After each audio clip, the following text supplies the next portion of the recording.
Yeah. Yeah. What it do with the business is you play upon IQ, man, and I'm back with a Black History Month special. I be telling everybody the person who invented GPS was a black woman. As a fact, I Wikipedia it a while back, but I never knew the story and how the GPS really came about. So let's get into it. Dr. Gladys West, the hidden figure behind GPS technology.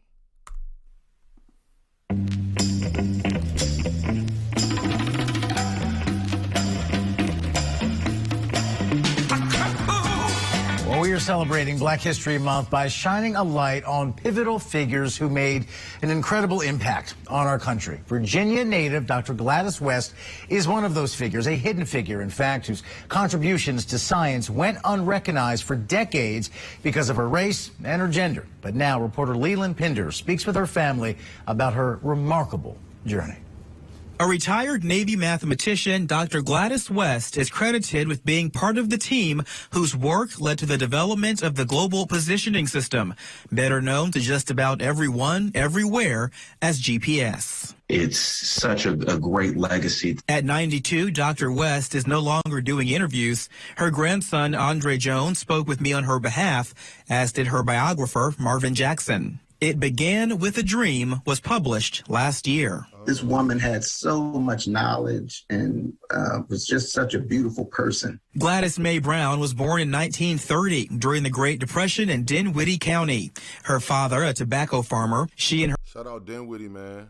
Shout out Ugly Money Nietzsche. Shout out my nigga Artie Freeze, all my niggas from Dinwiddie, all the people from there, man. Petersburg, too, the surrounding areas, Colonial Heights, the whole VA. Her siblings worked the fields in the mornings, went to school, and worked the fields in the evening.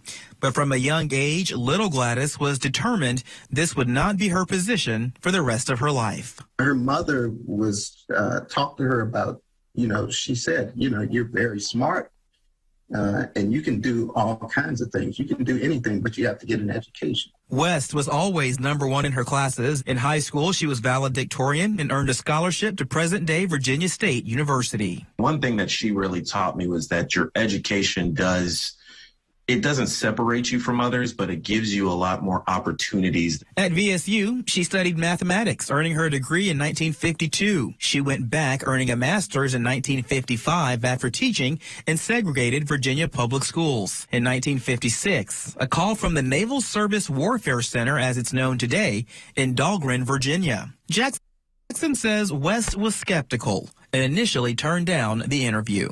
They got back to her and said, hey, come on anyway. We're going to hire you because your qualifications are so good. She was only the fourth black person to be hired there. The third, Ira West, the man she would marry the following year.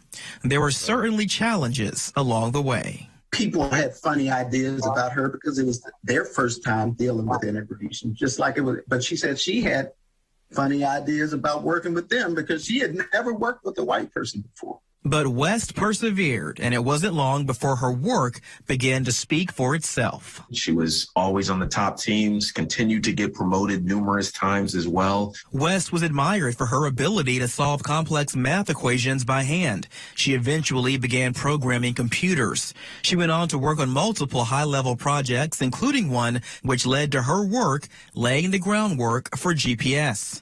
Jackson says West had no idea of the significance her work would ultimately play in something so transformative. When she found out what it was going to become, she was like, oh my gosh, she couldn't believe it. In 2018, she was honored by the Virginia legislature and also inducted into the Air Force Space and Missile Pioneers Hall of Fame. In 2021, she was awarded the Prince Philip Medal by the Royal Academy of Engineering. So how does Dr. West feel about all this recognition so late in life? She said, it's better now than never. So she said, now that they're getting it right, some other women will get acknowledged too. Work hard, outwork everyone else, no excuses, and a strong work ethic. Just a few traits and a way of thinking Jones has inherited from his grandmother, in addition to an amazing legacy. You know, for my daughter, it's awesome to think that, you know, she'll be able to write papers about her great grandmother, and I'll never forget where I've come from. And I can look back and see where she came from as well, and see the fruits of her labor pay off. And can you even imagine the world right now without GPS? Oh, thank you, Dr. West. That was Leland. Damn, that's crazy. That's what I'm saying, bro. You never know, bro. You never know whether you black or whatever. If you unfortunate or misfortunate, you never know. Look at her. She said, I didn't even know it was gonna blow up to be that, but she just did her best, put her best foot forward, and she's like a legend. Even you know, respectfully, even the white folks had to put her in the Hall of Fame and acknowledge that. So salute to her, Miss Gladys West, man. That was a Black History Month special, man. Let me know what y'all think, man. Like, comment, subscribe, I'm gone.